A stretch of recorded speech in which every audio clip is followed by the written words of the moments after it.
Welcome back to Basics and Beyond, and it feels absolutely wonderful to be sat here talking to you after an Aston Villa win, especially after the performance in the Netherlands, which we won't dwell on. Cory, how are you, mate? You okay? I'm very well, thank you, Ben. How are you? I am fantastic. Let's discuss the game then. Let's get Let's into do it, it. yeah.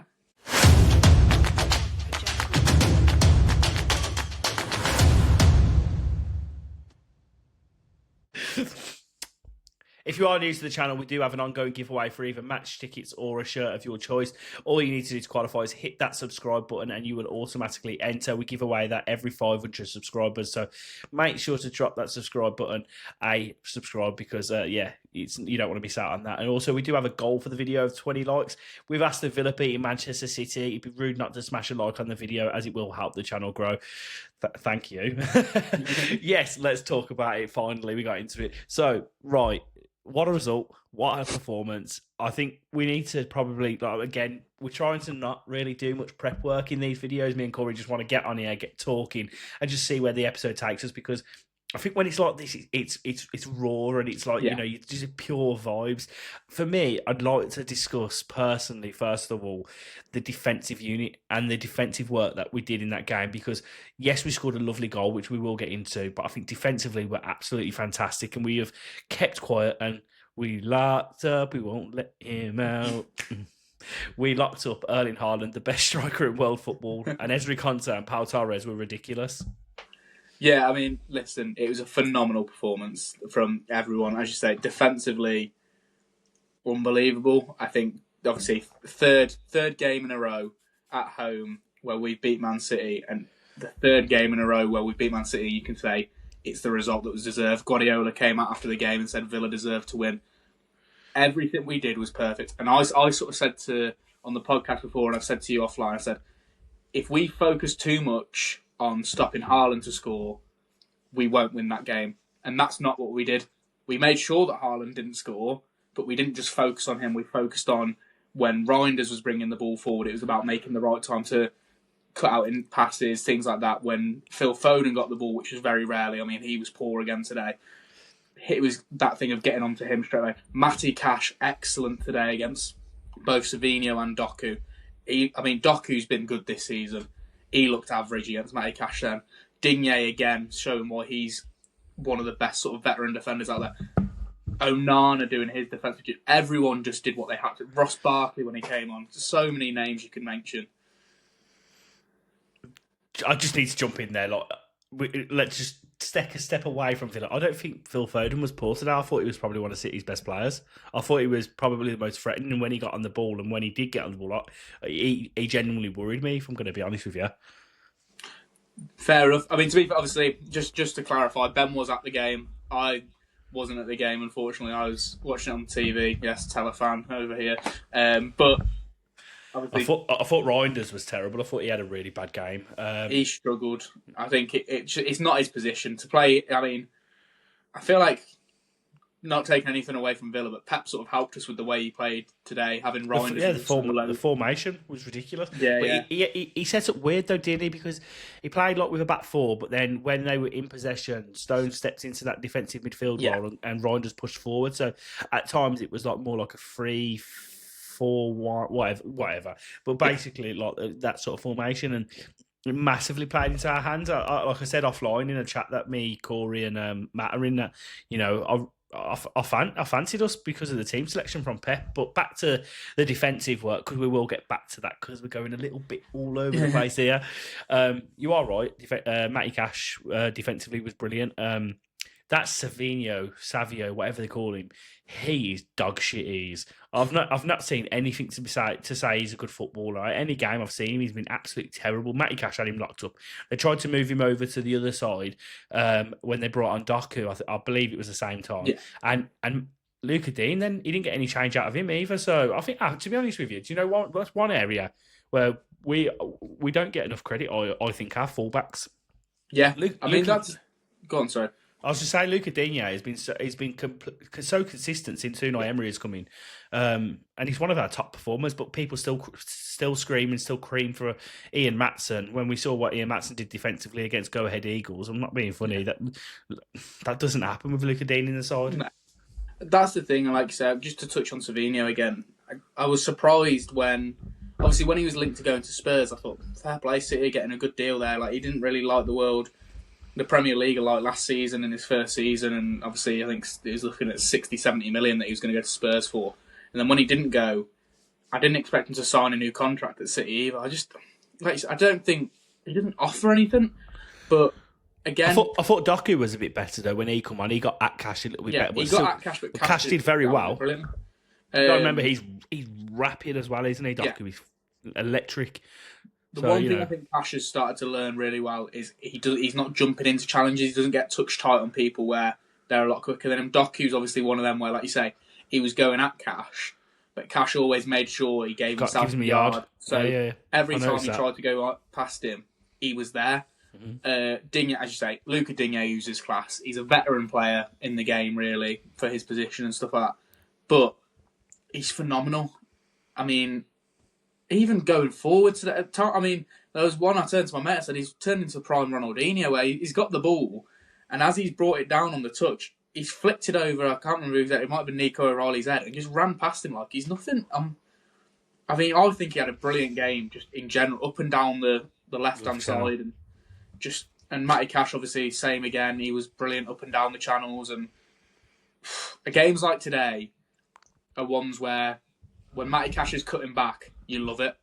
When I know people get annoyed a lot of the time when he cuts back, but in games like today where we need to control possession, things like that. No, we needed it. We needed it 100%. We needed it, and he was brilliant. I agree. There was times generally we needed to recycle the position. There was once he got forward and there was hardly any Villa players, and he cut back and then went back to Ezri Konsa, and it was completely the right decision to do, because if he didn't, then he probably could have lost possession, and then the track could have got hurt on transition. So it's clever. I think one player as well that needs a mention. Sorry to jump in on you there, Ben. Someone who maybe isn't a fan favourite still at the moment, but was absolutely brilliant today, commanding his area. Emi Martinez, the way he was coming and collecting the ball today, he didn't give him a sniff. He was basically playing the game on the penalty spot 90% of the time, but he was brilliant. He was coming out when he needed to. I mean, that save that he made from Haaland, it wasn't. I know it wasn't poor finish, wasn't it? It was a poor finish, but at the same time, he read it well. Haaland does that. Like, I was listening to in the commentators, like, I think Haaland's made it too obvious. I'm like, Haaland does that finish every week. And every week, he does the exact same with his body positioning. It's just whether the keeper can get down enough. And Martinez showed his quality in that game with just coming out and collecting the ball. Yes, okay, it was a fairly simple save in the end, but everything he did was spot on today. His distribution as well was brilliant. I don't disagree. I thought he was very, very good. Didn't really have a lot to do in terms of shot stopping, but you are right. Controlling the area, claiming the ball when needed. Fantastic. He almost felt like old Emmy as well. I saw apparently at one point the North Stand was chanting his name and he was turning around, going like that to geeing him up, getting him to go. At the end with Onana, he was there with Onana. So yeah, I think Onana and Kamara were both brilliant as well. I know you've just mentioned them. That's the first game in a while that I've seen a performance from Onana where you're thinking, you know what? We do have a £50 million midfielder. Yeah. We just need to see. I've had multiple of my friends text me as well saying, you know, Onana, £50 million midfielder. Finally, we've seen it. I think I'd saying that. Yeah, no, a few. I've had a few actually, to be honest. But I would say, and this is just me being pessimistic, and also the trying to weigh you all down a little bit. Let's not get carried away. We need to see it on a consistent basis. Again, fantastic performance today. Let's hope that this is what gives him a little bit of a kick up, a rocket up his arse to continue and go to the level that he can, because we've said it time and time again. He has all the qualities to be a world-class midfielder. He's got the raw attributes to be a fantastic player. He's got streaks of Yaya Toure in him. He does, 100%. Actually, I'm not by if anybody sees this, by no means am I saying he is that standard. No, but he has that. So I mean, like the physical characteristics. He's powerful. Times today when he was winning the ball back and he was just barging people off the ball like they weren't there. Mate, it's not wrong what you're saying. I fully agree with you. I'm with you. I'm well on your side there, mate, 100%. And the thing is, we just need to see it on a more consistent basis now. Ollie forward Watkins. players. Can we talk? Can we talk about Watkins? I So personally thought he had a decent game, but then listen, he's doing everything but score, isn't he? I yeah, think that's the thing with. go on, sorry. No, I was just saying. I think that's the thing with Watkins now, and that's what's going to start to get spoken about because what is it? One goal in what? 1 in 13 now. It's really bad, isn't it? The difficult thing is with Ollie Watkins is for how poor he's been in front of goal. Again today, he probably should have had a goal. He probably should have taken it round Donnarumma. I think he misjudged it. There was a couple of times where he miscontrolled the ball as well when he got played through. However, the one thing I will say, and I will say this with chest, is when you're 1-0 up and that ball gets pumped forward, there's not any other striker in the world I'd rather have than him. Just on the ball, he keeps it so well, especially in the critical moments. There was at one point, I think it was 85th minute, and the ball went out to the left-hand channel, and he had... I remember, and he kept it really well. He beat Foden, he beat, I think, Nico Gonzalez went to him, and he got past him, and played it back to Pau Torres or Digne, whoever it was. And it's moments like that where he is brilliant. It is just that thing of he needs to start scoring. Don't get me wrong, we've seen him before have 13 games or something and only have 2 or 3 goals. So it's not anything we're unfamiliar with, but he just doesn't look like scoring. Normally it's a case of he's getting chances, he's just not. He's not really getting chances at the moment either. And I don't think, to begin with, I think that was fault of Villa, the other Villa players. Whereas now we can't. I think Morgan Rogers has been brilliant recently. Today he was brilliant again and he was creating chances. Buendia was brilliant before his injury as well. So it's attacking wise, he has to think about it. But in terms of those moments where he's keeping the hold of the ball. Right, you've just brought us onto a good point there. Let's talk about Buendia and then Sancho. So, obviously, Buendia, that injury, we don't know what it is. He's been seen leaving Villa Park on crutches with a boot around his leg. Doesn't look good, does it? But I'm hopeful that it is just precautionary. It's a weird one, Buendia. I didn't see it. Did you see it? Like, what happened? What? Off the ball. They didn't show any replays. Oh, it was innocuous. Okay, that's not good news, is it? They're usually the worst ones. Yeah, it's a bit of a weird one, Buendia, because I'm going to sound controversial when I say this, because I think there's a lot of Villa fans who'll probably kick my head in for saying it, but for as good as he's been, I also don't think he's been that good. I think he's very much been 50-50 in terms of the performances where he's played well, he's been brilliant. The performances where he's not got those goals and assists, I don't think he's been that great. Which, again, I know it's not. So my hope is that this now gives a chance for another man who we'll probably mention shortly, and Harvey Elliott, a chance to step up, but also the likes of Jadon Sancho when they're able to come on and sort of play their part in the team. Sancho. I don't know what your thoughts are, Ben. Yeah. Oh, I don't know. I'm a big fan of Wendy and what he's done so far this season, considering he was completely, out in the dark. And yeah. I think, none of us could have predicted the season that he's had so far. What I will say is Sancho come on, and I've seen on social media some people giving him stick. I actually thought Sancho was decent when he came on. I thought he did really well. I thought he played well. Like, don't get me wrong, he weren't like perfect. He had, he lost. He was a bit sloppy in possession sometimes, but I would say, worked back, to be fair to him, when he lost the ball, he was working back to try and get it back. And the thing is, with players like that, flair players, they're going to try things. They're going to try to, because it unlocks the door.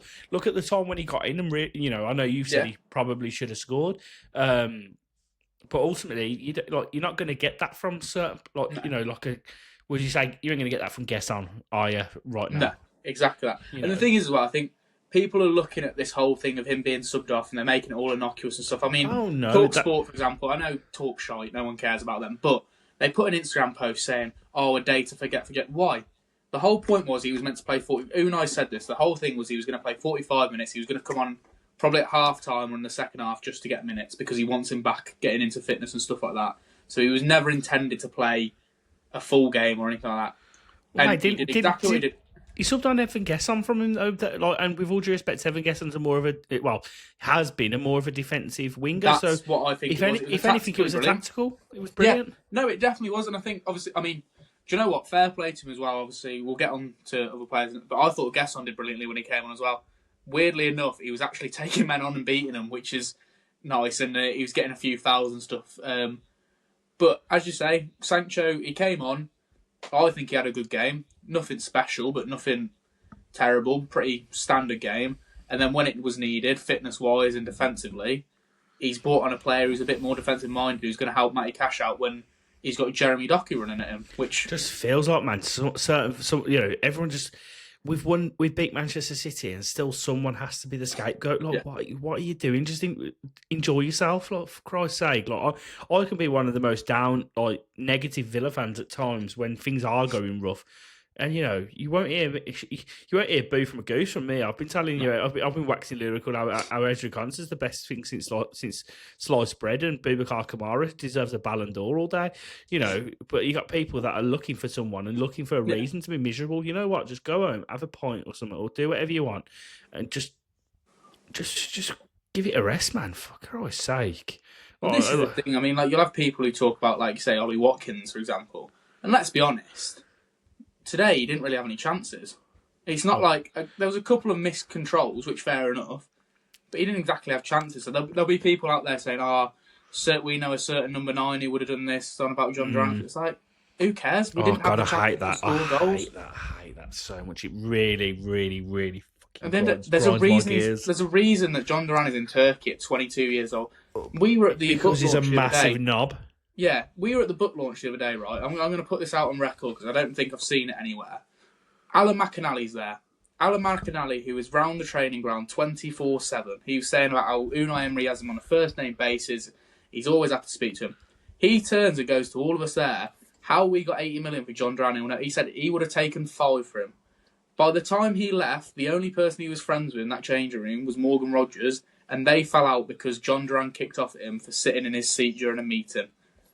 And people want players like that around just because they can have a decent shot on him. He's got an attitude problem. If he was still here, he might have scored a few goals, but we wouldn't be anywhere near where we are at the moment because the team would hate him. He's just a twat, isn't he? Let's be realistic. Yeah. But let's get off the negative stuff. Let's move away from Durant. He's a nice. Beat Man City. Tired of hearing about him, man. It does my bloody head. It does my head. Yeah. Who else can we talk about? Because I feel like we could talk about the whole team, to be honest with you.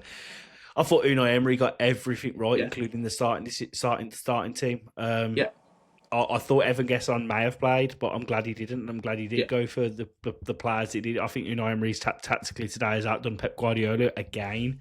Yeah. I think as well, someone who, to be fair to, I don't think I've ever seen him really have a bad performance for us. Just comes on and does the... Ross Barkley, I mentioned him earlier. I mean, one of the blocks he put in at the end of the game was superb, flying across. But I don't know what it is about him. When he comes on for those last 15 minutes, he seems to be everywhere. He's either the furthest man forward, the last man back. I mean, there was one point, I think we put the ball over the top and he was the one bearing down on Donnarumma to put pressure on him. And then on the next attack, he's blocking a shot. Boss Barkley. Yeah. Comes on and bosses the midfield. What a man. That's genuinely what he's been... And Amadou Onana... Wow, he was everywhere. Who else? Come on. You know, that made me laugh actually today. Like Manchester City subs, they brought on Marmoush. He was what, 50 million? Was he 50, 60 million pound forward? They brought in Cherky, who was like 50 million plus, or something like that. You know, they're expensive players. The whole ridiculous, man. Their squad is absolutely insane. And the fact is, we battered them today. Like we tactically, not like completely. Like, don't get me wrong, we weren't as good as what we was in that game where we won 1-0 the other season, the Leon Bailey game. But tactically, we outdone and outclassed Manchester City today. Do you know what? I'd argue we were on par, if not better than that performance that you just mentioned. Oh God, no. But the reason I say that is from a different perspective. In that game, we took it to them and absolutely battered them attacking-wise and didn't let them come forward at us. Whereas today, we knew that wasn't going to be the case and defensively got everything right. And attacking-wise, when we needed to go forward, we did. And the thing is, you look at the game and say, if anybody looked like getting the second goal, it was us. And we were only having 2 or 3 chances in that second half, but it just seemed that way. The way we were defending, every time we went forward, it looked like something could come of it. I'd say that 1-0 Man City game, the Bailey game, was probably the most complete performance I've seen from Aston Villa in my lifetime, to be honest with you. I think it's definitely the best performance under Emery, I think. closely followed by the PSG game. Because I think the Yeah. PSG, I think even though we today's up there. conceded twice, Yeah. we were phenomenal that game. Yeah, I do think today's up there though, just in terms of because the thing there was a lot on the line today for us. Obviously, losing to go ahead Eagles in the week. I get it was a completely changed team, but stuff like that can completely switch. Obviously, we're on a 5-game winning streak at that point, and we're coming up against multiple-time champions, one of the best teams in the world, a team who I said in the last podcast I think will win the league, and I still think they will win the league, if I'm being honest. I think we'll beat Arsenal and stop them from doing it again. But I think everything today just clicked and it was right. I don't think there was any time where I felt worried, if I'm being honest. No, I don't agree. Don't disagree, mate. I agree. I felt exactly the same in the stadium. Go on, sorry. I was going to say about Haaland. I was just saying when Haaland scored at the end and it was offside, I was a bit, but yeah. Well, even then, I thought like, as soon as I looked over, I knew you could tell it was close. Yeah. You could, as soon as you saw the flag light, you sort of like sigh of relief. Obviously, naturally, he was under pressure from Man City. Man City, they were on top. They were on top, but you would kind of expect that it's Manchester City. They're top side. And if any Man City fans want to come out here and say that it should never have been a corner, that's for the cup final a few years ago. So it's irrelevant, isn't it? Like at the end of the day, the corner was given. Defend it better. Yeah. It's that simple, isn't it? Well, and you know what? To be fair, I've seen like Manchester City content creators, Big Steve, MCFC lads, they've all said the same. At the end of the day, the corner was given. You got to defend it. Yeah. And they've also all said, Manchester City fans that I've seen, that Villa were the better side today. So, yeah. Anyway, move away from what Manchester City fans think, because you're here to listen to Aston Villa fans of what we think. Yeah. I ain't really got loads more to talk about, to be honest with you. I think we've kind of covered quite a lot. Like, is there anything else you want to go through? I think the one sort of thing, and I don't want to talk about it too much because I don't want to overshadow what was an amazing day and what was an amazing victory. I mentioned earlier, Harvey Elliott. I think there does need to be a discussion about what's going on, I guess, because it's very all over the place. I mentioned to you, I sent you a message off camera and just said about, obviously, Unai Emery like you say, it wouldn't surprise you if it came out and he was a crack addict, because he's not picked him in the team today for a tactical decision. Fair enough. Do with that what you will. But then to be like, oh no, he's definitely a player we want. He's definitely a player that I've signed him for a reason. Like, he will be playing for us. He's used the words, I've signed him, like we've signed him. Almost as if to say he's a permanent fixture, but it's like, why at the moment? Do you know what I mean? Like, I don't think he goes back. I genuinely don't. But I just don't see where he plays, because he can't play next week. Well, depending on obviously the Buendia injury, as you've just mentioned, he might get some minutes now. But what I would say is the game after Liverpool, which I believe is Bournemouth at home, if he's not on the bench and he doesn't get on the pitch, then there is a serious issue there. Yes. There is. I'm sorry, but he's played what? I can't remember the exact number. I know it's 4 minutes in the last month. He's played about 194 minutes, I think it is, over the last... or since he's been at Villa. That's not right. There's something deeper there. I don't care what anyone tells me. There is something deeper there. Yeah, because obviously it's that thing of, obviously he's saying about adaptation, hasn't he, Unai Emery? But the thing is, as well, like Jacob Tanswell's come out and said, like, Harvey Elliott, he's like one of the nicest guys. Like, he speaks highly of Villa and Unai Emery and stuff to all the journalists he speaks to. So it's like, I don't know where that disconnect is, because like you say, he came on against Everton and was very poor. To be fair, he didn't have a good game against Everton. He played against Brentford and had a good game. That was probably the Everton game was the last game where... It was a weaker Brentford side, though, weren't you? About the cup game. Yes, yeah. He played against Fulham and he started against Fulham and was poor against Fulham. But we know Unai Emery when it comes to like easing players in. He doesn't normally just say, you've had 2 poor games, you're not playing. Gesson's been terrible this year. But seems to work. Terrible. He's not been what we wanted in terms of he's not had an attacking sort of impact on the game. So it's like, where is that sort of disconnect? I think it is a case of he just doesn't see Harvey Elliott as anything other than number 10. And at the moment, we've got 2 players in the squad who are better number 10s currently in I Morgan don't know Rogers if and he's a John number Deere. 10 though. I don't. Like, I know he played I there for don't think England he as is. well. I think he can play as a 10 or as a right winger, because for Yeah. Liverpool he has played as a right winger. Look at the goal against PSG that he scored. That he was that right wing for there. I'm sure he come on for Salah. For me personally, yeah, he did. And for me personally, I think I could see him in that 4-2-2 formation that we play every now and then, almost as like the Marlon role, like in behind Watkins or something like that. Just like slightly off to the right, but in behind a striker, he'd be brilliant. Listen, there's not a lot to speak about because obviously no one knows. None of us know what the situation is. None of us know whether there is anything deeper or whether it is just what Unai Emery says. And well, it's all speculation, isn't it? I think Yeah. me and you are on polar opposite sides of the scale. I know you're saying he will stay. Wouldn't be surprised if he's gone by January. It just feels like to me that there's something a little bit deeper at play here. The whole 10 games situation, if he'll have to sign after 10 games, just all seems a little bit sus to me. Yeah. It does, but at the same time, I feel like Emery wouldn't have played him as much at the start of the season if that was the case, unless he just didn't think.